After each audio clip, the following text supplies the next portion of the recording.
Hello दोस्तों, स्वागत है आप लोगों का हमारे यूट्यूब चैनल महान सर में। और दोस्तों, हम यूजीसी नेट री एग्ज़ाम 2024 की तैयारी कर रहे हैं, जिसमें हमने बताया था कि हम आपको हिस्ट्री पेपर 2 कंप्लीट कराएंगे, जिसमें आपको पूरा का पूरा हिस्ट्री पढ़ाया जाएगा। और आज जो हम इसमें पढ़ रहे हैं वो संपूर्ण वैदिक काल को पढ़ेंगे।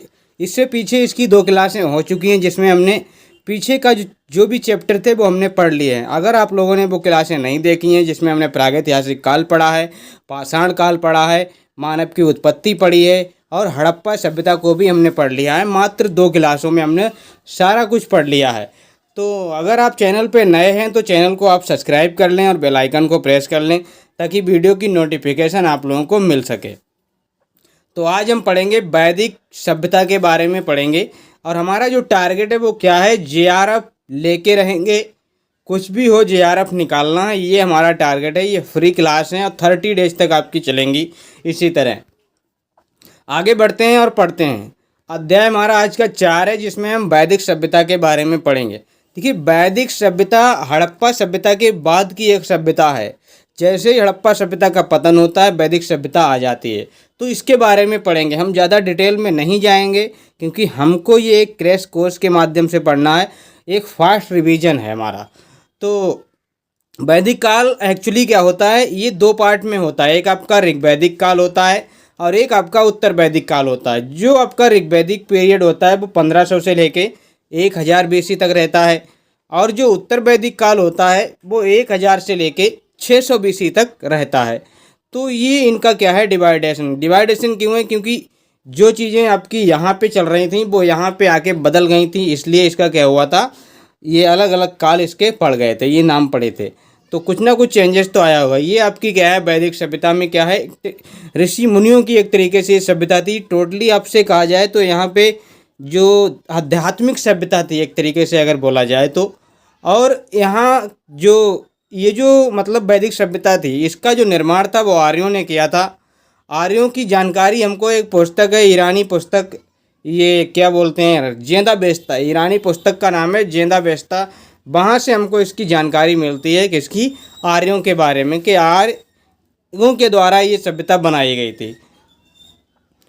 वैदिक सभ्यता आर्यों द्वारा विकसित एक ग्रामीण सभ्यता थी। ये आप याद रखना। ये कैसी सभ्यता थी, ग्रामीण।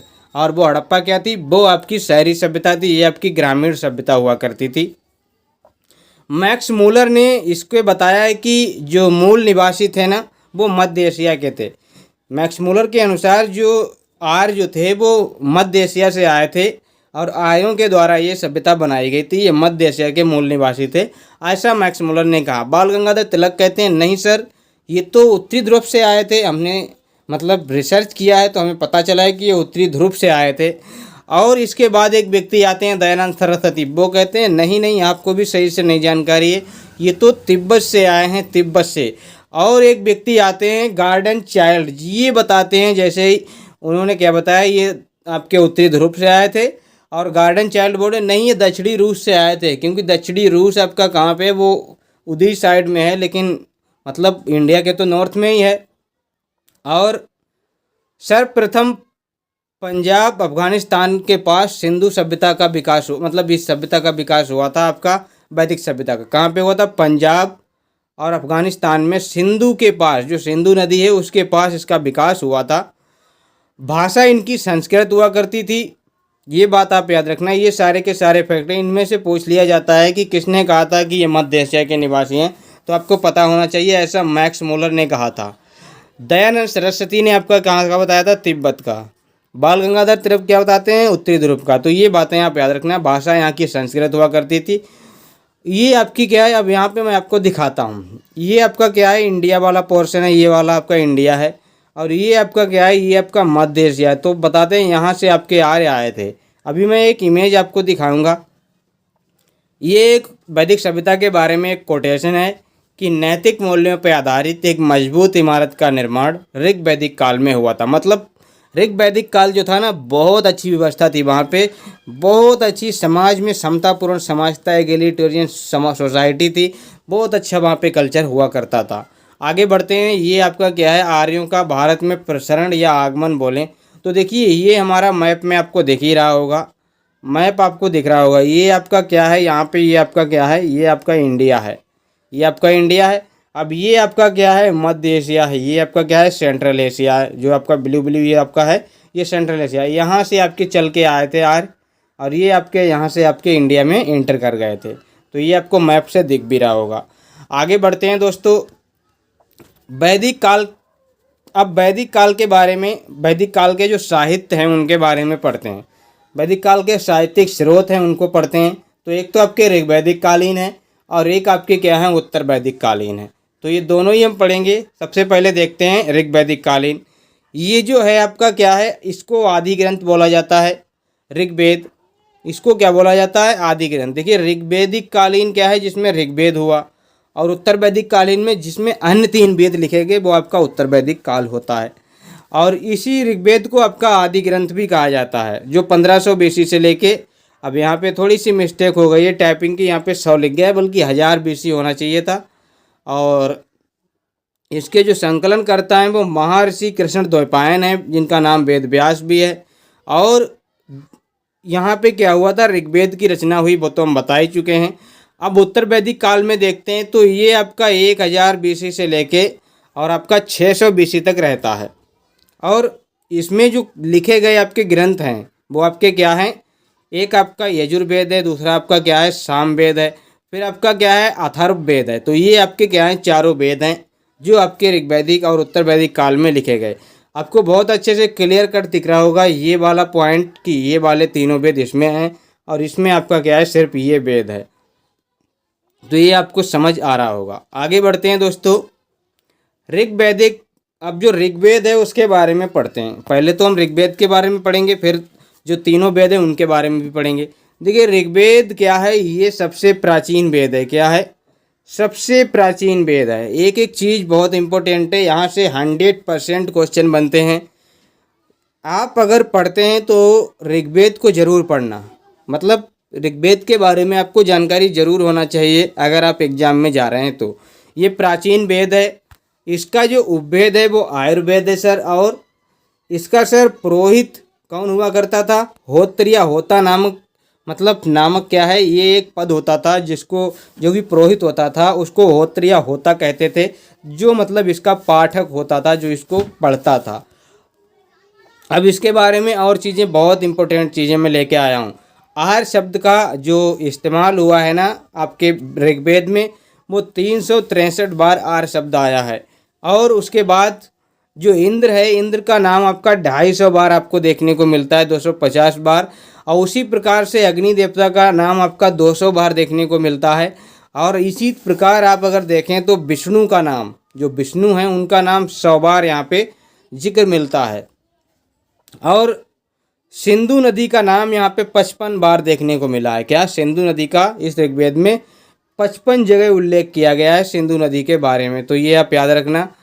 और जो आपकी सरस्वती है, जो कि बहुत पवित्र नदी यहाँ की मानी जाती थी, उसका नाम आपको 50 बार आपको देखने को मिलता है पूरे के पूरे ऋग्वेद में। शिव जी का नाम 3 बार देखने को मिलता है। और गंगा का नाम, गंगा जो नदी है ना, उसका 1 बार आपका उल्लेख मिलता है। तो ये सारे फैक्ट बहुत इंपॉर्टेंट है, यहाँ से क्वेश्चन बनता ही बनता है। सरस्वती आपका क्या है, 55 बार। सरस्वती आपकी 50 बार और सिंधु आपकी 55 बार, ये आप याद रखना। अब इसके आगे की चीज़ें देखते हैं, इसमें कितने सूक्त हैं। 1028 आपके क्या है, इसमें सूक्त दिए हुए हैं। और इसमें क्या है, और इसमें जो आपके 1028 सूक्त हैं, जिसमें आपके क्या हैं, आपके 1017 आपके साकल हैं और 11 आपके क्या हैं, बलाखेल्य हैं। तो ये आप याद रखना, कितने साकल हैं, कितने बलाखेल्य हैं। और एक सूक्त आपका क्या है, 3 से लेके 300 मंत्रों का होता था। मतलब एक सूक्त में 3 से लेके 300 मंत्र तक दिए होते थे। तो ये आप याद रखना। और इसमें ऋचाएँ भी हैं, ऋचाएँ जिनको हम रिचुअल्स बोलते हैं इंग्लिश में, वो आपकी कितनी हैं, वो आपकी 10,580 हैं। कहीं कहीं पे 560 मिलता है, कहीं पे 562 मिलता है। तो ये आपको 580 मैंने लिख दिया है, कहीं कहीं पे ये भी देखने को मिला है, कहीं कहीं पे 600 भी मिला है देखने को। तो ये आप याद रखना। और प्रत्येक मंत्र बताते हैं कि अग्नि देवता की उपासना से शुरू होता था। देखिए क्या है यहाँ पे कि ऋचाएँ आपकी कितनी है, इतनी। और एक सूक्त में आपका क्या है, यहाँ पे दिखा है, ये आपका क्या दिख रहा है, एक सूक्त में 3 से 300 मंत्र होते थे। और प्रत्येक मंत्र के बाद आपका क्या है, प्रत्येक मंत्र का जो शुरुआत होता था ना, वो अग्नि देवता की उपासना से शुरू होता है। जैसे कि इस्लाम में कोई भी कार्य होता है तो वो होता है बिस्मिल्लाह, उससे शुरू करते हैं। जैसे हिंदुइज्म में आपका क्या है, श्री गणेश के नाम से करते हैं, लेकिन उस टाइम पे बताते हैं किसी भी मंत्र का उच्चारण होता था ना, तो वो अग्नि देवता की उपासना से ही होता था। अब आगे देखते हैं, नोट है एक बहुत अच्छा, वैदिक साहित्य में ऋग्वेद के बाद शतपथ ब्राह्मण आता है। ये बहुत इंपॉर्टेंट चीज़ है। जो आपका वैदिक साहित्य है, जितना भी वैदिक साहित्य, उसमें ऋग्वेद के बाद सबसे महत्वपूर्ण अगर कोई ग्रंथ है तो वो आपका शतपथ ब्राह्मण ही है। तो ये आपको समझ आया होगा। अब यहाँ पे जो इसकी विषय वस्तु थी दोस्तों, वो आपकी क्या थी, जिसमें अग्नि के बारे में जानकारी मिलती है, सूर्य के बारे में, वरुण के बारे में, इंद्र के बारे में आपकी जानकारी मिलती है। तो इनकी आपकी क्या है, इनकी देवताओं की स्मृति रचनाएं यहाँ पे लिखी गई, इनकी मतलब याद में, इनकी स्मृति में कुछ रचनाएं दी गई हैं। तो वो इसका क्या है, विषय है। आगे बढ़ते हैं दोस्तों, आगे देखते हैं। इस ऋग्वेद में क्या है, 10 मंडल दिए हुए हैं। क्या दिए हुए हैं, 10 मंडल। तो उन 10 मंडल को देख लेते हैं एक बार। देखिए 10 मंडल जो हैं, जिसमें पहला जो मंडल है, जिसमें अनेक ऋषि हैं, बहुत सारे ऋषि इसमें दिए गए हैं, जिसका निर्माण बहुत सारे ऋषियों ने मिलकर किया है। एक आपका जो दूसरा आपका है, देखिए ये जो नंबर आपको दिख रहे हैं ना, ये आपके क्या है, ऋग्वेद के संख्या है की, मतलब ऋग्वेद के मंडल की संख्या है। और जो दूसरा आपका मंडल है, वो गृत्समय भार्गव ने लिखा है, भार्गव के द्वारा इसमें जोड़ा गया था। और जो तीसरा मंडल है, वो विश्वामित्र के द्वारा, और विश्वामित्र के द्वारा इन्होंने क्या है, गायत्री मंत्र। और गायत्री मंत्र किसके लिए, देवी सावित्री के लिए, या फिर आपको क्या बोलता हूँ, इसमें सूर्य के लिए आपका क्या है, समर्पित है। सूर्य को समर्पित आपका क्या होता है, ये गायत्री मंत्र होता है। वामदेव चौथे मंडल में वामदेव का जिक्र है, इसमें कृषि के लिए। और कृषि के लिए इसमें क्या है, 57वें सूक्त में 24 सूक्त आपके दिए हैं। 57वें उसमें क्या है, 24 सूक्त आपके क्या है, दिए हुए हैं, जो कि आपका क्या है, कृषि के बारे में बताता है। अत्रि, पांचवा जो है वो आपका अत्रि है। अत्रि मतलब जो क्या बोलते हैं, इसके जो मंडल है, उसके जो रचनाकार हैं वो अत्रि हैं। छठे के आपके भारद्वाज हैं। सातवें के आपके वशिष्ठ हैं। और यहाँ पे आपको क्या मिलता है, वरुण देवता के बारे में जानकारी मिलती है। किसमें, सातवें में। सातवें ही आपका वो है जिसमें आपका दशरथ युद्ध की भी जानकारी मिलती है। और ये जो आपका 57वां सूक्त था, इसमें देखिए, इसमें एक चीज़ लिखी गई है, पृथ्वीन भारत के प्रथम कृषि इंजीनियर थे। यहाँ पे कृषि के बारे में जानकारी दी गई है। आपके चौथे मंडल में कैसे कृषि करना है, क्या बीज लाना है, कहाँ से क्या सिंचाई करना है, सारी टेक्निक, मतलब जो टेक्निकल चीज़ें हैं वो यहाँ पे दी गई हैं। और आठवां जो मंडल है, इसको कण्व और अंगिरा ऋषि ने इसमें क्या किया है, इसको जोड़ा है। और इसमें हस्तलिखित प्रतियों की मतलब बात की गई है। जो हस्तलिखित प्रतियां होती हैं उनको खिल बताया है। जो मतलब हम भी हाथ से कुछ भी लिखते हैं ना, कोई भी हम चीज़ अपने हाथ से लेटर वगैरह लिखें तो उसको क्या बोलते हैं, खिल। और नमा क्या है, नमा मंडल आपका सोमदेव को समर्पित है। सोमरस इंद्र पीते थे, इसीलिए इंद्र को सुमापा भी कहा जाता है। क्या कहा जाता है, सुमापा। इसमें क्या है, एक 10वां मंडल भी है। 10वें मंडल में पुरुष सूक्त है। और पुरुष सूक्त, 10वें मंडल के पुरुष सूक्त में आपका क्या है, 4 वर्णों की बात की गई है। और वो 4 वर्ण आपके कौन से हैं, ब्राह्मण, क्षत्रिय, वैश्य, शूद्र। ये 4 वर्ण आपके, इनकी जानकारी कहाँ से मिलती है, 10वें मंडल से मिलती है। और एक बात, जो 10वां और एक पहला और 10वां मंडल है, बिल्कुल लास्ट में जोड़े गए थे। इनसे पहले 8वां जोड़ा गया था। देखिए सबसे पहले आपके कौन से थे, ये वाले थे 7। इनको 2 से लेकर 7 तक आपकी ये प्राचीन मंडल हैं। इनको वंश मंडल भी कहा जाता है। और क्या बोलता हूँ मैं, क्या बोलता हूँ, जो 8वां है वो इनके 2 और 7 के बाद आया। 1 और 10 आपका क्या है, ये 8वें के बाद में है। सबसे नए आपके मंडल हैं, तो ये आप याद रखना। और ये जो मैंने बताया था अभी, 7वां मंडल, यहीं पे आपका क्या है, जो दशरथ युद्ध होता है, जो भरत कबीला के राजा होते हैं, राजा सुदास। और एक पुरु कबीला होता है, जो आपका राबिन, और ये एक पुरु कबीला और भरत कबीला के बीच में आपका क्या है, ये युद्ध होता है। और ये राबी नदी के किनारे पे होता है। तो ये बात आप याद रखना। और ये कौन सा युद्ध होता है, इसको दशराग युद्ध बोला जाता है। जो राजा सुदास और 10 राजाओं के विरुद्ध में होता है। मतलब 10 राजा अलग होते हैं और राजा सुदास एक तरफ होते हैं, और उनके बीच ये युद्ध होता है। तो ये क्या है, दशराग युद्ध, जिसमें आपकी विजय हिंद सुदास जी की होती है, राजा सुदास की विजय होती है। और धर्म सूत्र में ये जो 4 वर्ण है ना, ये वाले वर्ण, जो ब्राह्मण, क्षत्रिय, शूद्र और इनका ही क्या है, धर्म सूत्र में चारों वर्णों के कर्तव्यों का वर्णन किया गया है। चारों वर्णों के कर्तव्यों का क्या किया गया है, वर्णन किया गया है किसमें, धर्म सूत्र में। आगे पढ़ते हैं दोस्तों, वैदिक कालीन वर्ण व्यवस्था को पढ़ते हैं। वैदिक कालीन जो वर्ण व्यवस्था थी, जो कि 10वें मंडल से देखने को मिलती है, चतुर्थ व्यवस्था इसको कहते हैं पुरुष सूक्त के। ये चतुर्थ मतलब क्या है, 10वें मंडल के किस में है, ये 10वें मंडल के एक पुरुष सूक्त है, उसमें आपकी दी गई है। 10वें मंडल के पुरुष सूक्त में ये दी गई है। 4 आपके वर्ण आपके देखने को मिलते हैं, और वो आपके इस तरह से, सबसे ऊपर आपका ब्राह्मण का स्थान है, उसके बाद आपका क्षत्रिय का, फिर वैश्य का, फिर आपका शूद्र का। और ब्राह्मण का अर्थ क्या होता है, इसका अर्थ होता है ज्ञान देना, शिक्षा का कार्य करना।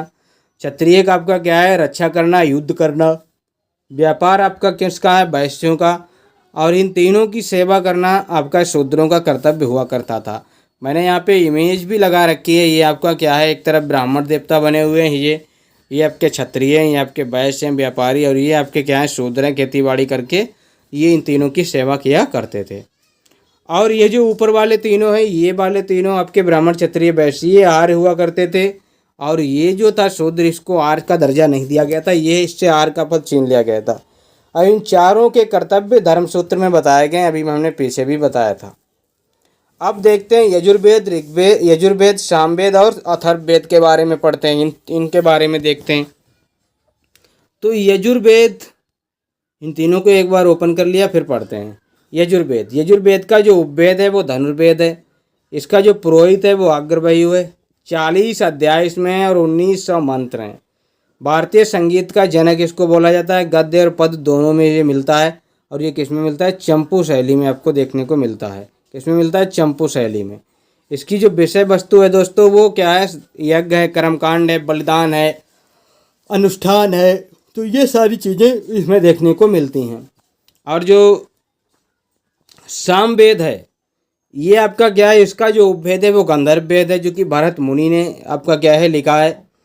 और इसके पुरोहित को क्या बोलते हैं, उद्गाता बोलते हैं। यजुर्वेद के पुरोहित को अग्रवायु, सामवेद के पुरोहित को उद्गाता। इसमें जो मंत्र हैं वो आपके क्या हैं, 1549 हैं, जिसमें 1474 आपके ऋग्वेद से लिए गए हैं। और बाकी आपके क्या हैं, बाकी आपके कहाँ से लिए गए हैं, बाकी आपके उसके खुद के हैं, मतलब नए हैं। और भारतीय संगीत का जनक किसको बोला जाता है, इसी को बोला जाता है। सामवेद को भारतीय संगीत का जनक भी बोला जाता है। गाया जाने वाला वेद इसको कहा जाता है। इसके संकलन जो है वो जैमिनी ने किया था, मतलब जो सामवेद का संकलन जैमिनी ने किया था, और गंधर्व वेद भरत मुनि ने किया था, उसका जो संकलन है। वास्तविक संकलन करता है इसके कौन है, सुकर्मा है। और इसी में आपको संगीत की जानकारी मिलती है, क्योंकि ये भारतीय संगीत का जनक है। तो सा रे गा मा पा रे, ये सारी जानकारी आपकी वहीं पे आपकी मिलती है।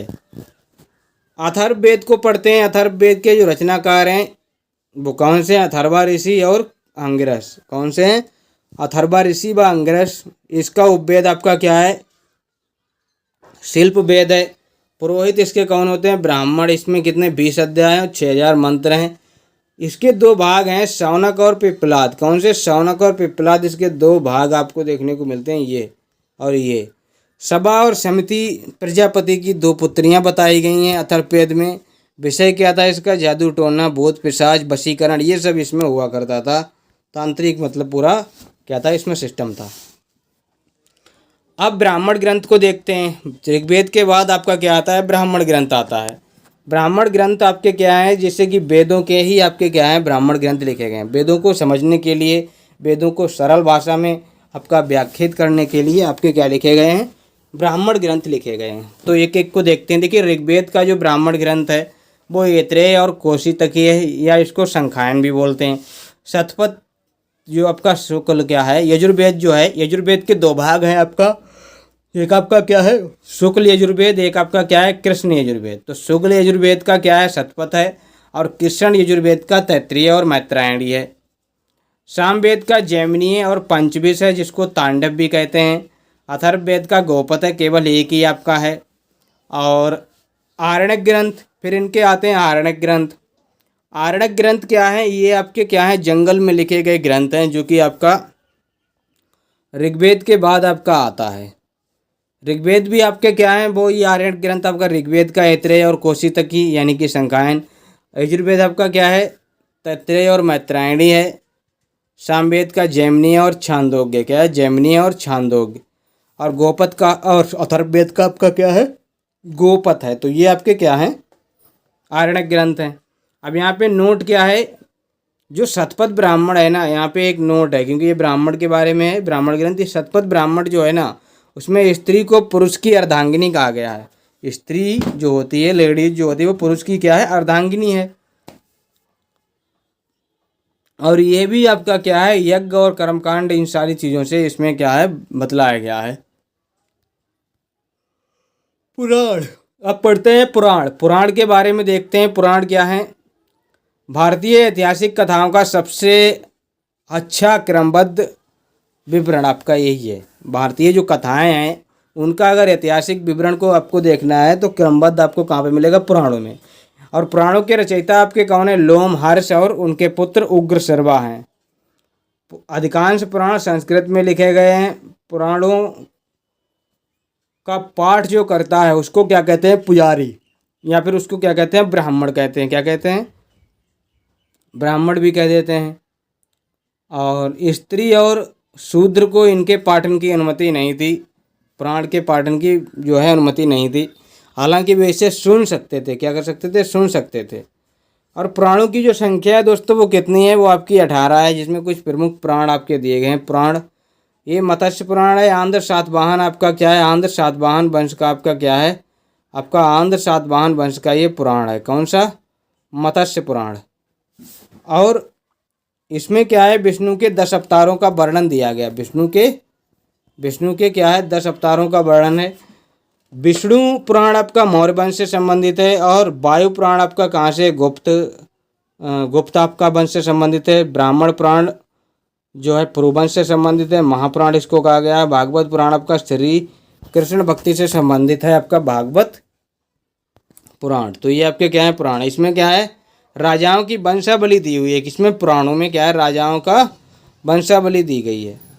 उपनिषद एक आपका ग्रंथ है, उपनिषद इसको क्या बोलते हैं, इसी को वेदांत बोलते हैं। क्या बोलते हैं, वेदांत इसी को कहते हैं। और ये उपनिषद इसको क्यों बोला गया, क्योंकि उप माने होता है आपका, उप माने आपका होता है समीप, और निषद माने होता है बैठकर।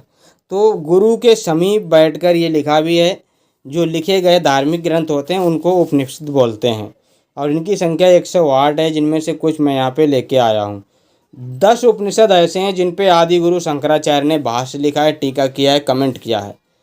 4 उपनिषद आपके क्या है, गद्य में कठ उपनिषद, ईश उपनिषद, श्वेतांबर और मैत्रायणी। कठ, ईश, श्वेतांबर, मैत्रायणी ये आपके क्या हैं, गद्य में हैं।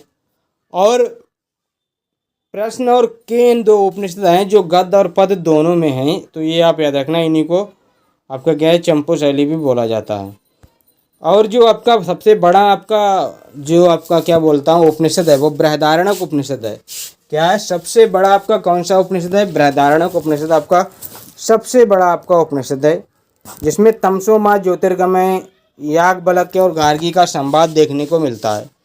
तमसो माह ज्योतिर्गमय मतलब तम माने अंधेरा, सो माने इसको दूर, मतलब इससे दूर, और ज्योतिर्गमय माने होता है मतलब ज्योति की तरफ ले जाओ, मतलब मुझे अंधेरे से ज्योति की तरफ ले जाओ, ले चलो, ऐसा मतलब इसमें कहा गया है। याज्ञवल्क्य और गार्गी का संवाद आपका बृहदारण्यक में ही है। और सबसे छोटा आपका कौन सा है, मांडूक्य सत्यमेव जयते आपका मुंडक उपनिषद में दिया है। और यम नचिकेता आपका कठो में दिया है। यम नचिकेता क्या है, कठो उपनिषद में दिया गया है। अब इसके बाद आता है वेदांग सूत्र साहित्य, वेदांग साहित्य या फिर सूत्र साहित्य, जिनकी संख्या आपकी कितनी है, 6।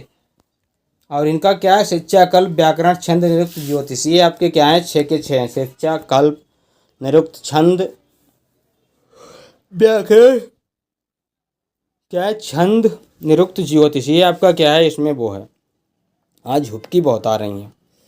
तो क्या है, शिक्षा है, कल्प है, व्याकरण है, छंद है, निरुक्त है, ज्योतिष है।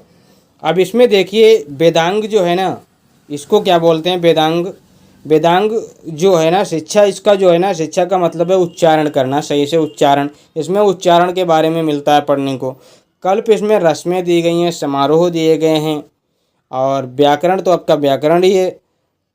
छंद में आपका मैट्रिक्स जैसी चीज़ें मिलती हैं, और आपका निरुक्त में आपका क्या है, शब्दों की उत्पत्ति के बारे में आपका निरुक्त बताता है। क्या? शब्दों की उत्पत्ति के बारे में। ज्योतिष ये आपका क्या बताता है, आपका फ्यूचर देखने की कला जो होती है वो ज्योतिष बताती है।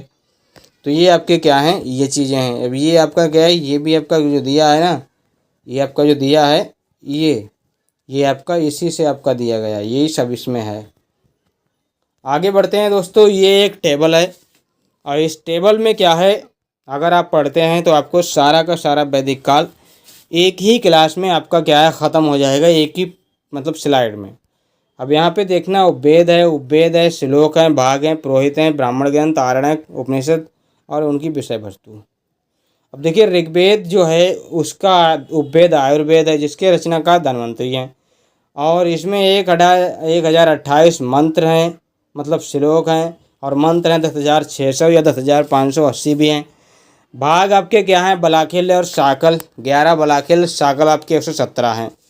और इसके जो पुरोहित हैं उसको होत्र या होता कहा जाता था। क्या कहा जाता था? होत्र या होता कहा जाता था। किसको? इसके पुरोहित को।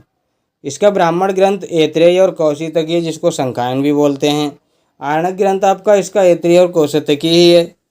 और उपनिषद आपके इसके कौन से हैं? ऐत्रेय और कौशितकी ही इसके उपनिषद हैं। और विषय वस्तु आर्यों के बारे में जानकारी मिलती है। इंद्र, सूर्य, अग्नि, वरुण का यहाँ पे क्या है, नाम मिलता है। दूसरा आपका क्या है, यजुर्वेद है, जिसमें आपका यजुर्वेद जो है इसमें अध्याय 40 हैं और मंत्र 1990 हैं। शाकल इसका एक भाग है, एक आपका क्या है, कृष्ण है। कृष्ण और आपका शुक्ल है, कृष्ण और शुक्ल। इसका जो पुरोहित होता था वो अग्रवही कहलाता था। शुक्ल का जो आपका ब्राह्मण ग्रंथ है वो शतपथ है, और कृष्ण का आपका मैत्रायणी और तैत्रेय है। ऐसे ही आपका आरण्यक ग्रंथ आपका क्या है, इसका क्या है, आपका जो यजुर्वेद है इसका मैत्रायणी और तैत्रेय भी है। और उपनिषद जो है आपका क्या है, उपनिषद आपके किसमें है, इसमें तैत्तिरीय है, तैत्तिरीय उपनिषद, श्वेताश्वर उपनिषद, मैत्रायणी उपनिषद, महानारायण उपनिषद, कठ उपनिषद, ये सारे के सारे आपके केस में हैं, इसी में आपके दिए गए हैं यजुर्वेद में। और इसमें भी आपका यज्ञ, कर्मकांड, बलिदान प्रथा, विज्ञान का जनक, ये सारी चीज़ें इसमें मानी जाती हैं। सामवेद, गंधर्व वेद, इसका क्या मतलब, इसका जो उपवेद है वो गंधर्व वेद है, जो भरत मुनि ने रचा है। 1549 इसमें क्या है, पूरे के पूरे क्या हैं, श्लोक हैं। और जो इसके भाग हैं, कैथून और जैमिनीय हैं। और इसके जो क्या बोलता हूँ, पुरोहित को उद्गाता कहा जाता है, जैमिनीय। और पंचविश इसके क्या हैं, ये ब्राह्मण ग्रंथ है, जैमिनीय और पंचविश। और जैमिनीय और छांदोग्य आपके क्या हैं, आरण्यक आपके ग्रंथ हैं। अब इसमें देखिए, जैमिनीय जो आपके उपनिषद है, जैमिनीय उपनिषद है, बृहदारण्यक उपनिषद, छांदोग्य उपनिषद, केन उपनिषद। आर्यों का जो उपनिषद है वो आपका क्या है, गायों को जाने वाला उपनिषद। गाय मतलब यहाँ पे क्या है, गाया जाने वाला उपनिषद। क्या है? गाया जाने वाला उपनिषद है, गाया जाने वाला वेद है ये। और भारतीय संगीत का आपका जनक है। ये सारी बातें आपको पता होनी चाहिए। अगला आपका शिल्प वेद है, जो विश्वकर्मा से संबंधित है। और इसमें अध्याय 20 हैं, 6000 मंत्र हैं। शौनक और पिप्पलाद इसके क्या हैं, 2 भाग हैं। और इसका जो ब्राह्मण ग्रंथ है वो गोपत है। और इसमें जो उपनिषद हैं दोस्तों वो आपका मांडूक्य, मुंडक और प्रश्न है। जादू टोना, भूत पिशाच जैसी इसमें जानकारी मिलती है, किसमें, आपका अथर्ववेद में। अब आगे बढ़ते हैं दोस्तों। आगे ये आपकी एक टेबल है, अन्य वैदिक साहित्य, जैसे कि सत्यमेव जयते आपका मुंडक उपनिषद से लिया गया है। अष्टोमा सदगमय आपका बृहदारण्यक से। एवं नचिकेता आपका कठोपनिषद से। तो ये सारी चीज़ें आपको याद होना चाहिए। ये आपके ग्रंथ हैं कुछ, ये आपके क्या हैं, ग्रंथ हैं। जैसे कि रामायण आपका संस्कृत में किसने लिखा, वाल्मीकि ने। रामायण को अवधी में तुलसीदास जी ने लिख दिया। रामायण को तमिल में कंबन ने लिख दिया। और रामायण को फारसी में आपका अब क्या है, अब्दुल कादिर बदायूनी ने लिखा है। और रामायण बांग्ला भाषा में कृतवास ने। महाभारत का नाम एक और मिलता है, जय संहिता, जो कि आपका वेद व्यास ने ही रचा है। अब इधर देखते हैं दर्शन। दर्शन आपका क्या है, एक तरफ प्रवर्तक हैं और एक तरफ आपके दर्शन हैं। यहाँ पे क्या है, सांख्य दर्शन, जिसमें प्रथम तत्व आपका प्रकृति को माना गया। इसका जो कॉन्सेप्ट दिया था वो कपिल मुनि ने दिया था।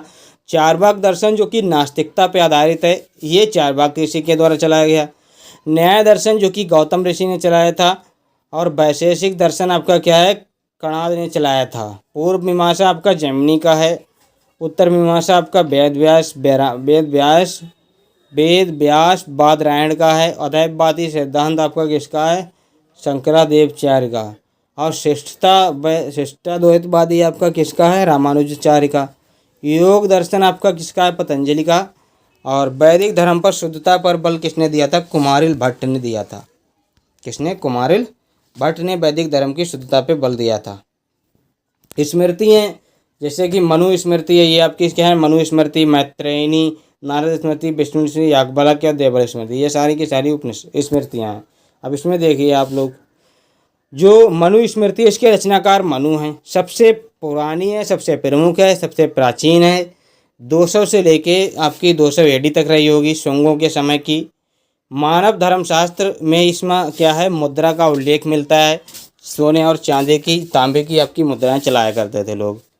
विदुर इसमें क्या है? विदुर को पुनर्विवाह का अधिकार था, लेकिन विधवा को नहीं था। मतलब कोई पति अगर विदुर हो गया है तो वो तो शादी कर सकता है दूसरी, लेकिन अगर किसी पत्नी का पति खत्म हो गया है तो वो शादी नहीं कर सकती थी। ये कॉन्सेप्ट यहाँ पे था। विधवा के मुंडन की चर्चा की गई है, यहाँ पे विधवा का मुंडन कराया जाता था। और इस पे जो भाष्य लिखा है, जो इसके टीकाकार हैं, भाष्यकार जो हैं वो कौन है? मेघतिथि और आपके भारूसी हैं। कौन? मेघतिथि और भारूसी इसके क्या हैं? आपके क्या है? इसके टीकाकार हैं। अब आपका इसमें क्या है? 2 तरीके के आपके क्या है? अध्यापक होते हैं इसमें बताया गया। एक आपके उपाध्याय जो शुल्क लेते हैं, एक आचार्य जो फ्री पढ़ाते हैं। मैत्रेयनी आपका, इसमें स्त्री की सर्वाधिक गिरी हुई स्थिति को दर्शाया गया है। किसमें? मैत्रेयनी को। और जुआ और शराब की तरह स्त्री को पुरुष का तीसरा दोष माना गया है यहाँ पे। क्या? जैसे जुआ और शराब पुरुष के लिए एक दोष है, और स्त्री को भी क्या बताया गया? ये भी एक दोष है। नारद स्मृति में नियोग प्रथा और देवर के साथ विवाह, ये सारी चीज़ें चलती थीं। दास मुक्ति की बात हुई थी। विष्णु में विष्णु स्मृति गुप्तकाल की है, जो कि गद्यकालीन है, गुप्तकालीन है। और आपकी क्या है? इसमें भी मुद्राओं का वर्णन है, गद्य में दी गई। याज्ञवल्क्य आपका 1000 से लेके 300 एडी तक आपका रहता है। 1000 BC से लेके 3000 एडी तक, 300 एडी तक, मतलब 100 BC से लेके 300 एडी तक स्त्रियों का संपत्ति में अधिकार और विधवा विवाह ये जरूरी हो गया था, इसमें बताया गया है। और इसके जो भाष्यकार हैं वो आपके विज्ञानस हैं, और उन्होंने अपनी मिताक्षरा में इस पर क्या किया है? एक तरीके से क्या किया है? कटाक्ष किया है इन पे। और कल्याणी के चालुक्य शासक विक्रमादित्य 6 के समय ऐसा हुआ था, इसकी रचना हुई थी। देवल स्मृति जो पूर्व मध्यकाल की है, इसमें मुस्लिम धर्म से पुनः हिंदू धर्म पे आने की बात की गई है, शुद्धिकरण की बात की गई है। पिता के जीवन काल में ही पुत्रों को क्या है? उसका ज़मीन का बंटवारा मिल जाता था। तो ये भी आप याद रखना। ये आपका मैप है, ये आपका क्या है? मैप है। जैसे कि आपका ये मैप, ये आपका क्या है? कुरुक्षेत्र है। क्या है आपका? ये आपका क्या है? एक सेकेंड, ये आपका कुरुक्षेत्र है, ये पंचाल है, ये आपका गांधार है। तो ये आपका क्या है? मैप है, इसमें आप देख सकते हैं। अब आगे बढ़ते हैं, ऋग्वैदिक काल के बारे में पढ़ते हैं। इसमें प्रशासनिक व्यवस्था किस प्रकार की थी? तो प्रशासनिक इकाइयाँ जो थीं वो इस तरह से होती थी। ऊपर राजा होता था, और ऊपर क्या होता था? राजा होता था। उसके नीचे आपके क्या होते थे? सबसे ऊपर राष्ट्र होता था, फिर जन, फिर विश्व, फिर ग्राम, फिर कुल। और कुल का आपका क्या होता था? कुलपति होता, ग्राम का ग्रामणी होता, विश्व का विश्वपति, राजन का जन का राजन। और राजा आपका क्या होता था? सबसे बड़ी इकाई होती थी इस मतलब सिस्टम की। अब यहाँ पे प्रमुख अधिकारी गुप्तचर भी थे। जैसे कि गुप्तचर आपका एक देखने को मिलता है पुरोहित, जो गुरु वशिष्ठ थे, वो भी आपके क्या थे? पुरोहित थे। और वो रूढ़िवादी थे। विश्वामित्र ये आपके उदारवादी थे, मतलब ये आपके क्या थे? चेंजवादी थे, मतलब थोड़ा बहुत परिवर्तन भी करना जानते थे। और गुप्तचर को क्या कहते थे? स्पष्ट कहते थे। दुर्गपति को पुरब कहते थे। चारागाह को बाजपति कहते थे। पुलिस को उग्र कहते थे। और सूत और क्या है? रथकार, जो सूत काटते हैं, रथकार होते हैं, ऐसे लोगों की संख्या 12 थी, जिनको रत्नीन कहते थे। क्या कहते थे? रत्नीन कहते थे उनको। 12 ऐसे मतलब लोग हुए हैं। 12 अधिकारियों की चर्चा की गई है जो रत्नीन होते थे। पुरोहित और सैनिक सबसे महत्वपूर्ण थे। ये दोनों आपके क्या थे? महत्वपूर्ण थे। न्यायिक अधिकारी का उल्लेख ऋग्वेद में नहीं मिला है, मतलब उसमें न्यायिक कोई भी व्यवस्था थी या नहीं थी, लेकिन इसके बारे में कोई प्रमाण नहीं मिले हैं। आगे बढ़ते हैं। सभा और समिति के बारे में पढ़ते हैं। सभा और समितियाँ होती थीं। राजा को सलाह देने वाली संस्था ये कहलाती थी। सभा क्या होती थी? श्रेष्ठ लोगों की एक जो संस्था होती थी वो सभा होती थी। और जो समिति होती थी वो सामान्य लोगों की वो होती थी, जिसका अध्यक्ष ईशान होता था। स्त्रियां सभा और समिति में भाग ले सकती थीं। ये ऋग्वैदिक काल की बात है दोस्तों। और युद्ध यहाँ पे हुआ करते थे। युद्ध आपके क्या हैं? युद्ध के लिए एक शब्द का प्रयोग किया गया है, गविष्टि शब्द का। क्या? गविष्टि, जिसका मतलब होता है गायों के लिए युद्ध। और एक दशराग युद्ध भी हमने देखा है। जो दशराग युद्ध है वो रावी जिसको परोसनी बोलते हैं, तो उसके तट पर ये था। और भरत कबीले के राजा सुदास की विजय और जो 10 राजा थे उनके बारे में बताता है, जिसमें राजा सुदास की विजय होती है, अन्य 10 लोगों से इनका युद्ध होता है। और ऋग्वेद जो है वो इसकी जानकारी 7वें मंडल में देता है। जो आपका दशराग युद्ध है इसकी जानकारी 7वें मंडल में छिपी हुई है। तो ये आपका युद्ध के लिए जा रहे हैं।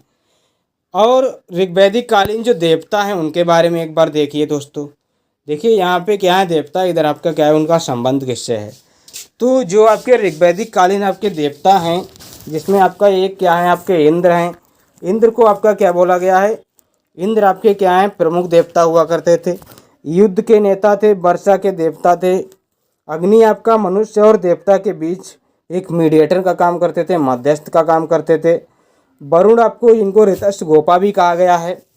पृथ्वी एवं सूर्य के निर्माता इनको बोला गया है।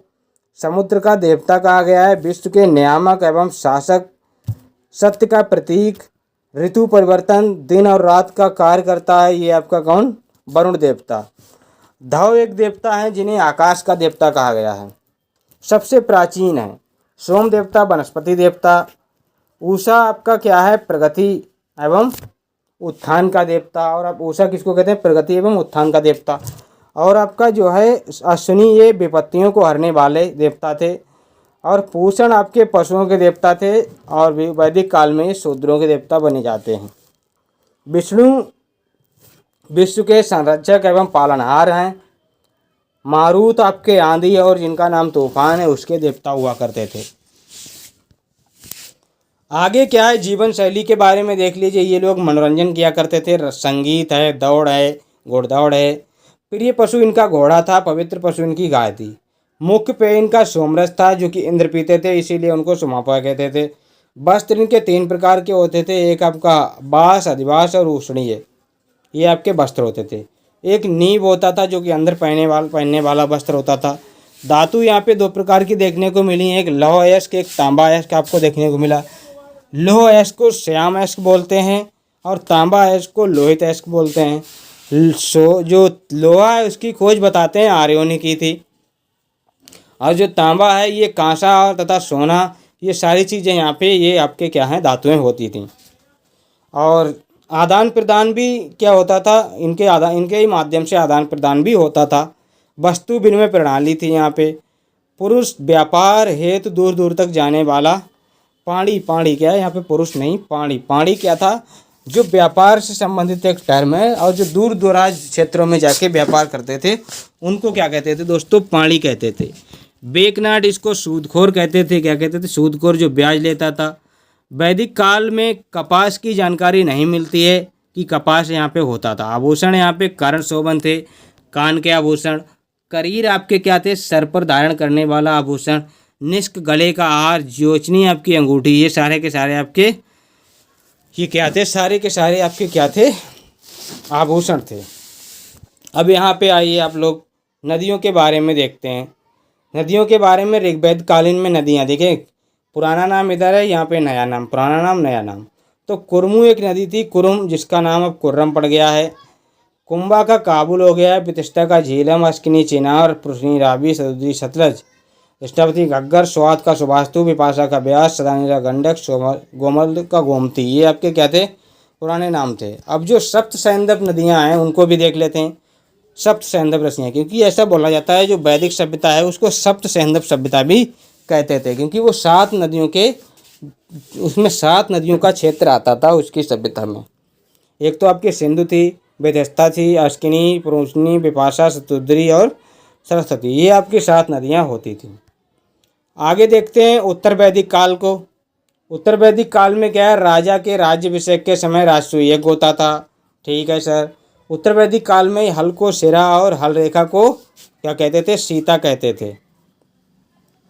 निष्क आपका शतमान ये क्या थी, मुद्राएं थीं। उत्तर वैदिक काल में इंद्र की जगह प्रजापति हो गए थे देवता। कौशाम्बी नगर में पक्की ईंटों का देखा गया है, प्रथम बार प्रयोग हुआ है। गोत्र नामक संस्था का जन्म ऋग्वैदिक काल में हुआ था। और गोत्र आपका क्या है, ये आपका क्या है, गोत्र आपका शब्द क्या है, ये मतलब प्रथम बार इसका क्या है, ऋग्वेद में उल्लेख मिलता है। लेकिन अगर इसकी संस्था की बात की जाए तो ये अथर्ववेद में देखने को मिलती है। अगर खाली ऋग्वेद टर्म को देखा जाए, मतलब गोत्र को, तो ये ऋग्वेद में मिलता है, और संस्था के रूप में ये कहाँ पे मिलता है, अथर्ववेद में आपका देखने को मिलता है। आगे बढ़ते हैं। अब यहाँ पे ये टेबल बनी हुई है, ये टेबल अगर आप देख लेते हैं तो इससे आपका क्या है, पूरा का पूरा आपका क्या है, ऋग्वैदिक काल रिवाइज हो जाएगा। जैसे कि निवास यहाँ पे क्या था, घुमक्कड़ था यहाँ पे ऋग्वैदिक, यहाँ पे देखिए क्या है, ये तुलनात्मक तथ्य, यहाँ पे क्या है ऋग्वैदिक काल, यहाँ पे उत्तर वैदिक काल, दोनों में तुलना की गई है। पढ़िए, निवास घुमक्कड़ जीवन था, कबीलाई जीवन था, जन होते थे, जैसे कि कुरु एक जन था। निवास यहाँ पे क्या होता था, स्थायी हो गया था। जन और जन मिलके यहाँ पे जनपद हो गए थे, जैसे कि पांचाल जनपद। मुख्य पेशा इनका पशुपालन था, और यहाँ पे मुख्य पेशा कृषि हो जाता है। और यहाँ पे सामाजिक श्रेष्ठता थी, जितने ज़्यादा पशु उतना ज़्यादा ऊंचा स्थान। और यहाँ पे क्या था, यहाँ पे आपका जितना ज़्यादा कृषि उतना ज़्यादा ऊंचा स्थान। तो ये आपको पता होना चाहिए। धर्म अच्छा था यहाँ पे धर्म में कर्मकांड, सीमित देवता, यहाँ पे लिमिटेड देवता थे। सूर्य जैसे इंद्र, सूर्य है, इंद्र है, ये जैसे मतलब सूर्य प्रकाश देता है, इंद्र पानी देते हैं, तो ये देवता है। प्रजापति यज्ञ, हवन, अगरबत्तियाँ, ताबीज, यदुटोना, कुरीतियाँ आ चुकी थी, ये प्रजापति उनके देवता थे।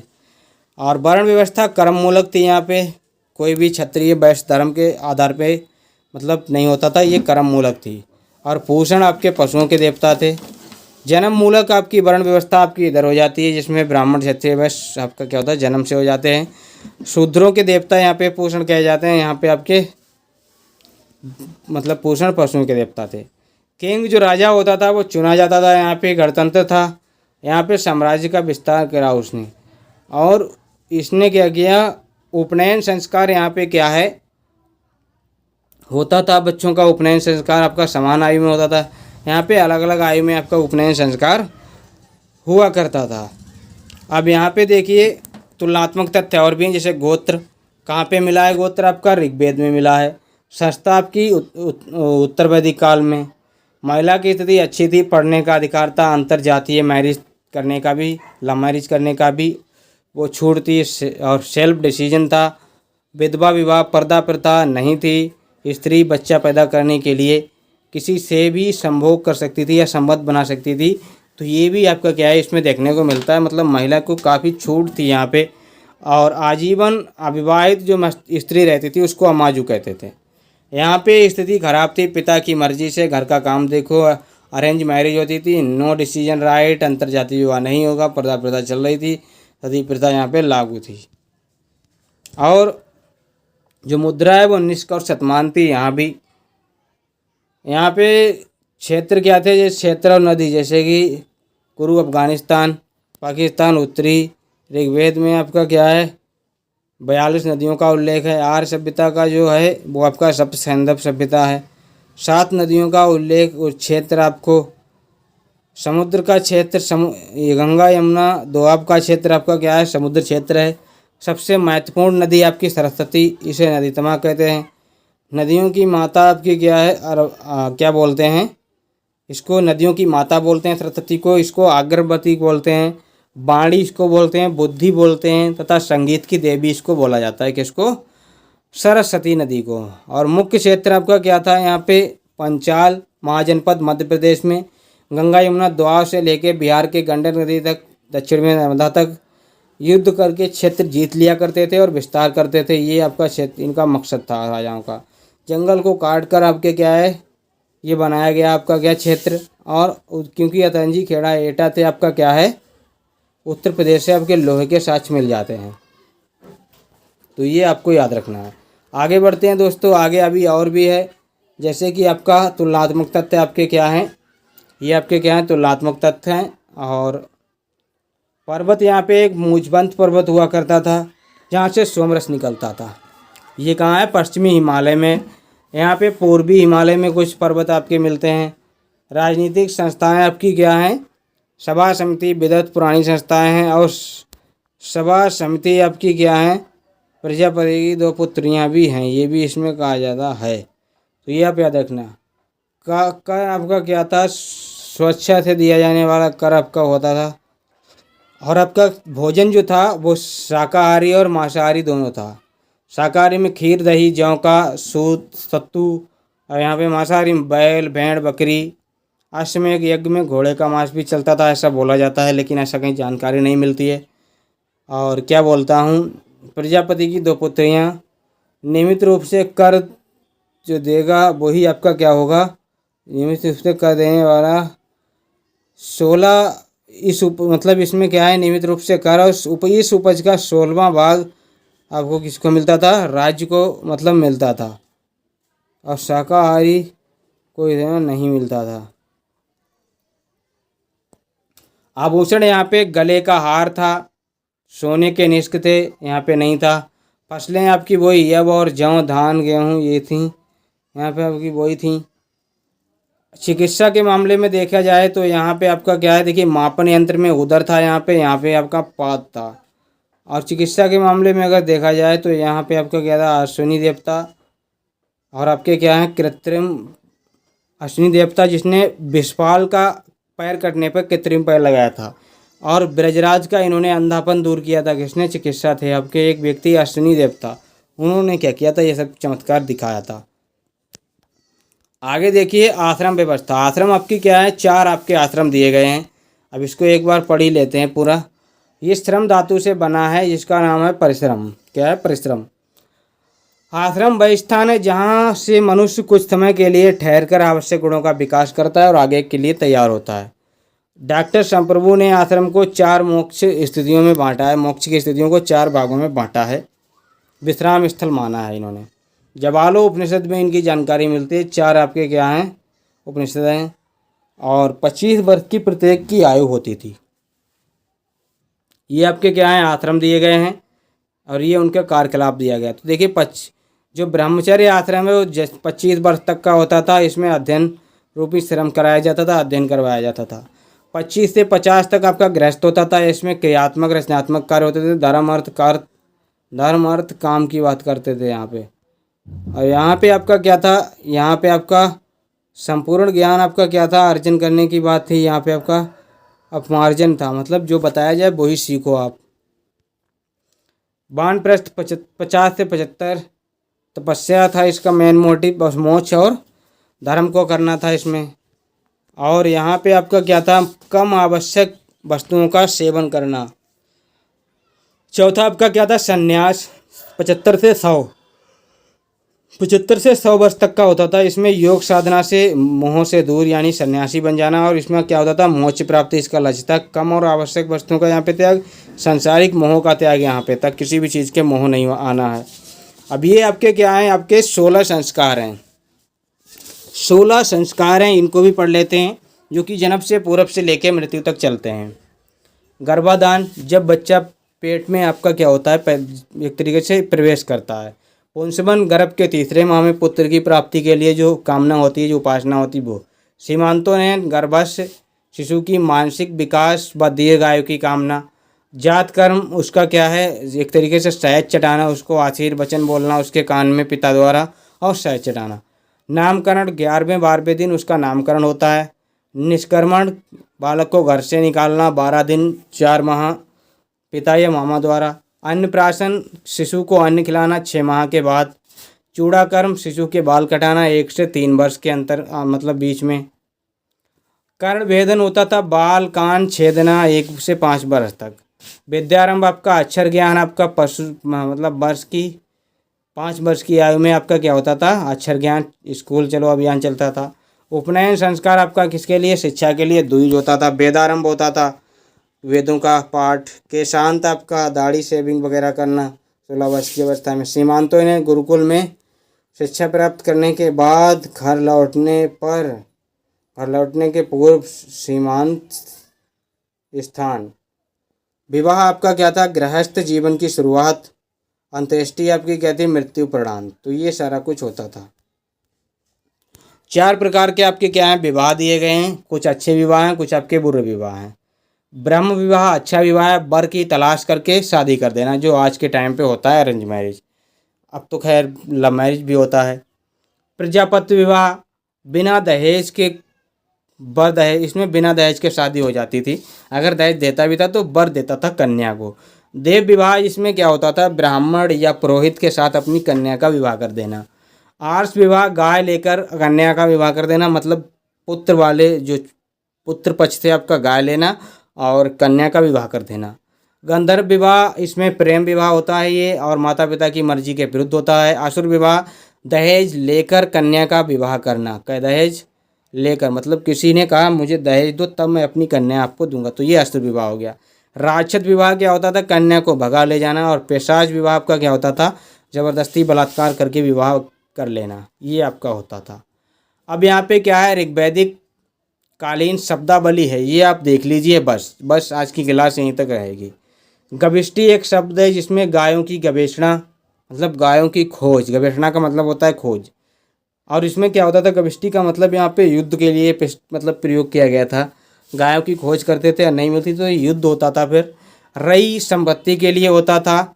रई आपका संपत्ति के लिए। आदेवयु देवताओं में जो अश्रद्धा रखता हो। अब्राह्मण जो वेदों को न मानता हो। आयज्वन जो यज्ञ न करता हो। अनाश कटुबाणी मतलब आर्यों के शत्रु। अनस बैलगाड़ी के लिए। बीसज वैद के लिए कुलप परिवार का मुखिया। ग्रामीणी लड़ाकू दल का प्रधान। बृहस्पति चारागाह का अधिकारी और बृहस्पति गांव का प्रधान। बलि आपका क्या होता था, स्वेच्छा से दिया जाने वाला कर। और संहिता आपका क्या था, वैदिक मंत्रों का संग्रह। राष्ट्र आपका क्या था, प्रदेश यानी राज्य क्षेत्र। इंद्र आपके क्या थे, इनको पुरंदर सुमापा ये कहते थे। जन को आपका क्या बोलते थे, वेश या कबीला भी बोलते थे, वैदिक कबीला। तो ये आपका क्या था, ये वैदिक शब्दावली थी। तो आज की क्लास दोस्तों यहीं तक रहने वाली है। अगर क्लास आपको अच्छी लगी है तो लाइक ज़रूर करें और हमारे चैनल महान सर को सब्सक्राइब कर लें और बेल आइकन को भी प्रेस करें ताकि वीडियो की नोटिफिकेशन आप लोगों को मिलती रहे। तो मिलते हैं दोस्तों नेक्स्ट वीडियो में, तब तक के लिए धन्यवाद।